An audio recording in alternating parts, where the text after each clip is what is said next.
চলল নদীতে।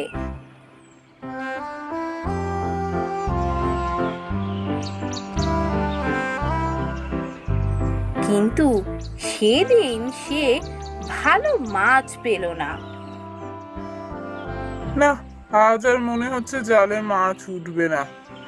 দাদা না এসে ভালোই করেছে, শরীর খারাপ নিয়ে শুধু শুধুই আসতো। আজকে মাছ তো ভালো পেলামই না। যাই, যে কটা মাছ পেয়েছি বাজারে গিয়ে বেচে আসি।